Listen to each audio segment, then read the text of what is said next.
आओ सीखें पैटर्न्स की जादुई दुनिया। आज मैं बच्चों आपको क्रमागत प्राकृतिक संख्याओं के योग, क्रमागत विषम संख्याओं के योग तथा क्रमागत सम संख्याओं के योग के पैटर्न्स सिखाऊंगा।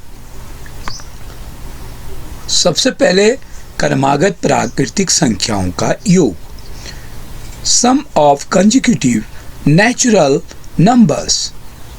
इसके लिए हमारे पास तरीका है, देखेंगे। सबसे पहले 1 + 2 + 3 + 4 + 5 6 ये 10 तक किए हमने।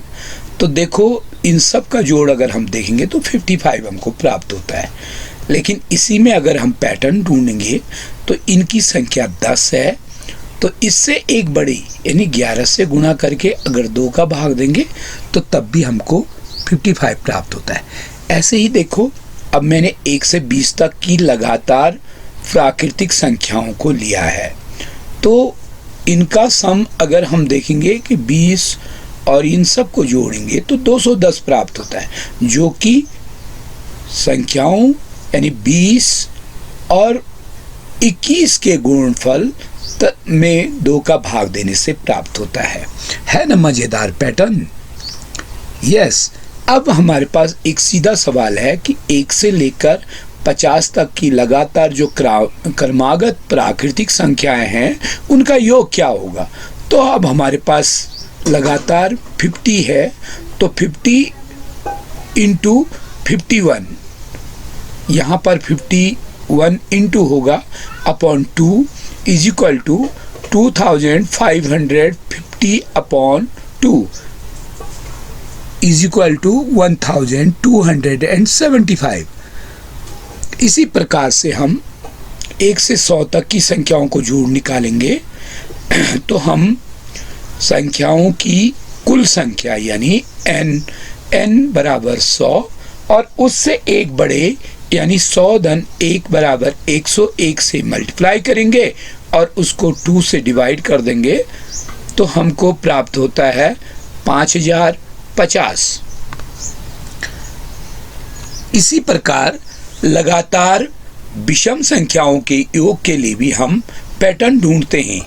तो इसमें हमने पहले ही लिख दिया है, sum of consecutive odd numbers is equal to n²। n² माने जितनी उनकी संख्या होगी। तो देखेंगे हमने एक विषम संख्या ली, तो एक विषम संख्या का योग 1 ही है, जो कि 1 के वर्ग के बराबर। अब हमने 2 विषम संख्याएं ले ली, 1 और 3।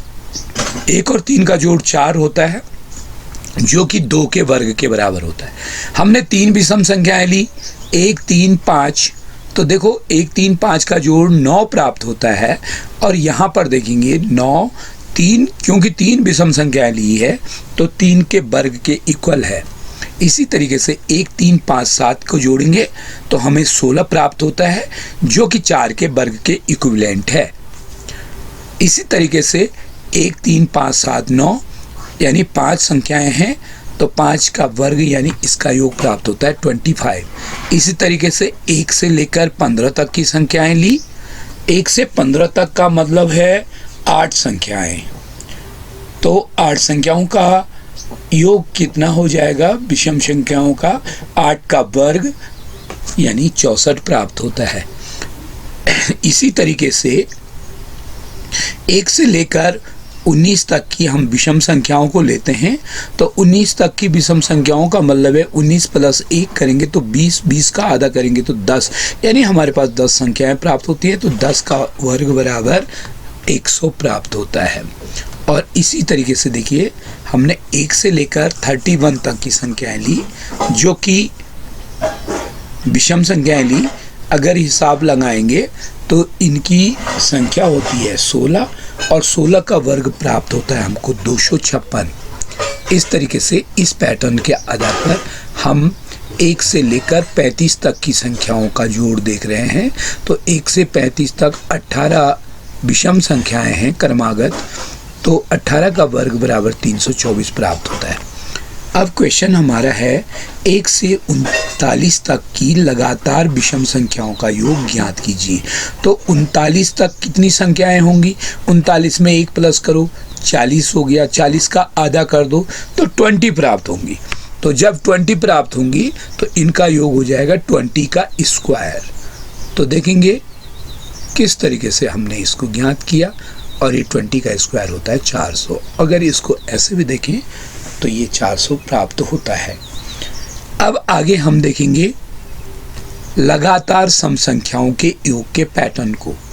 तो sum of consecutive even numbers is equal to n into n plus 1, यानी नंबर जितनी है उनकी उससे n+1 है एक बड़े से मल्टीप्लाई करेंगे। जैसे हमारे पास केवल 2 है तो 2 का जोड़ 2 होगा, और ये जो है क्योंकि एक सम संख्या ली है तो 1 गुणा उससे एक बड़े यानी 2 से मल्टीप्लाई करेंगे।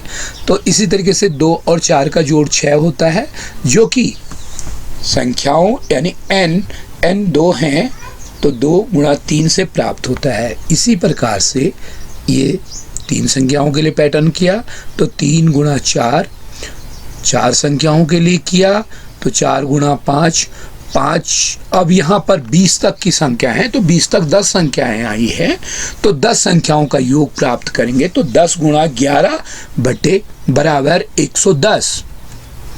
इसी तरीके से हमने 2 से 32 तक की कंसेक्यूटिव नंबर्स को, इवन नंबर्स को लिया है तो 32 तक 16 इनकी संख्या होगी, और 16 को गुणा 17 से मल्टीप्लाई करेंगे तो हमें प्राप्त होता है 272। अब हमारा क्वेश्चन है 12 से 38 तक लगातार सम संख्याओं का योग ज्ञात कीजिए। अब ध्यान दें यहाँ पर 12 से बोल दिया, 2 से नहीं बोला है। तो पहले हम एक काम कर देंगे, 2 से 38 तक की संख्याओं का योग निकालेंगे। तो 2 से 38 तक ये संख्याएं होती हैं 19, तो 19 को 20 से गुणा कर देंगे तो 19 दूनी 38 यानी 380 प्राप्त होता है। लेकिन हमारे पास 2 से और 10 तक की संख्याएं नहीं है। 2 से 10 तक की कितनी संख्या होती हैं? 5, तो उनका जोड़ प्राप्त होता है 5 गुणा 6 बराबर 30।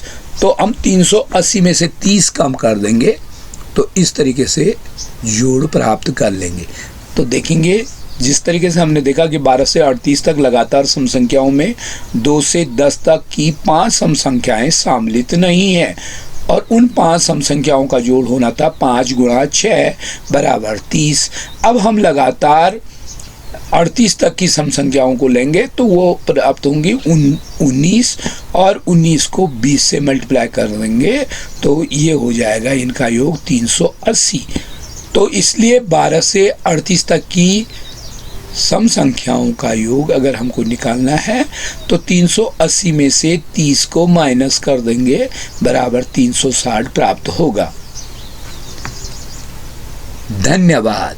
अब इन पैटर्न्स को भी स्टडी की जा सकती है।